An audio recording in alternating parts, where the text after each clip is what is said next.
नमः शिवाय। नमस्कार। आज हम प्रारंभ करने जा रहे हैं अत्यंत पावन और मोक्षदायी ग्रंथ शिव पुराण का प्रथम भाग। शिव पुराण का महत्व और लाभ। शिव पुराण 18 महापुराणों में से एक है।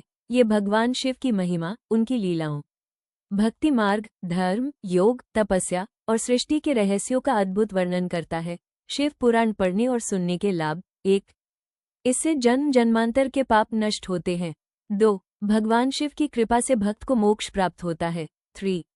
भय, दुख और कष्ट समाप्त हो जाते हैं। 4. गृहस्थ जीवन में सुख, शांति और समृद्धि आती है।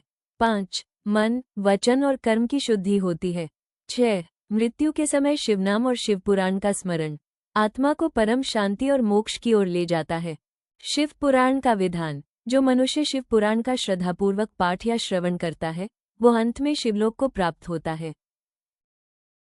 ये पुराण संस्कृत भाषा में रचित है। इसके रचयिता महर्षि वेदव्यास हैं। इसमें लगभग 24,000 श्लोक हैं और कुल 7 संहिताएं अर्थात 7 खंड हैं। ये 7 संहिताएं इस प्रकार हैं। 1. विद्येश्वर संहिता। 2. रुद्र संहिता। 3. शतरुद्र संहिता। 4. कोटि रुद्र संहिता। 5. उमा संहिता। 6. कैलास संहिता। 7. वायव्य संहिता। विद्येश्वर संहिता। प्रथम कथा नैमिषारण्य में एक दिव्य स्थान था, जहां अनेक तपस्वी और महर्षि एकत्र होकर यज्ञ कर रहे थे।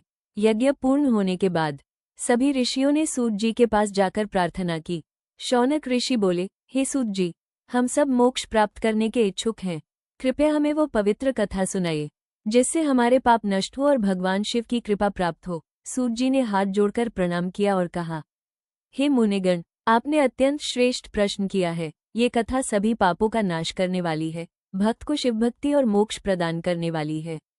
सृष्टि की उत्पत्ति। सूत जी बोले, प्रारंभ में केवल परमात्मा शिव ही विद्यमान थे। न समय था, न दिन रात, न आकाश था, न पृथ्वी। संपूर्ण ब्रह्मांड शून्य था। केवल महाशिव का अनंत तेज चारों ओर व्याप्त था। फिर भगवान शिव की इच्छा से शक्ति प्रकट हुई। उन्हें आदि शक्ति, सती या पार्वती कहा गया। शिव और शक्ति के संयोग से ही सृष्टि की रचना का क्रम प्रारंभ हुआ। इसके बाद भगवान शिव ने 3 दिव्य रूप प्रकट किए। 1. ब्रह्मा जी को सृष्टि की रचना का कार्य सौंपा। 2. विष्णु जी को पालन का कार्य दिया। 3. रुद्र जी को संहार का कार्य प्रदान किया। ब्रह्मा और विष्णु का विवाद समय बीतने के साथ ब्रह्मा जी और विष्णु जी के बीच यह विवाद हो गया कि उनमें से कौन श्रेष्ठ है। दोनों अपनी महत्ता सिद्ध करने लगे। तभी आकाश में एक अनंत ज्योतिर्लिंग प्रकट हुआ, जो ब्रह्मांड को प्रकाशमान कर रहा था। दोनों देवताओं ने उस ज्योति का आदि और अंत जानने का प्रयास किया। विष्णु वराह का रूप धारण कर नीचे की ओर खोजने गए। ब्रह्मा हंस का रूप लेकर ऊपर की ओर गए। वह ज्योति अनंत थी, न उसका कोई आरंभ था और न ही अंत।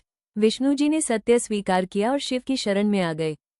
परंतु ब्रह्मा जी ने असत्य कहा कि उन्होंने उस ज्योति का आदि देख लिया है। तब भगवान शिव प्रकट हुए और बोले, हे ब्रह्मा, असत्य बोलने के कारण तुम्हारी पूजा संसार में नहीं की जाएगी।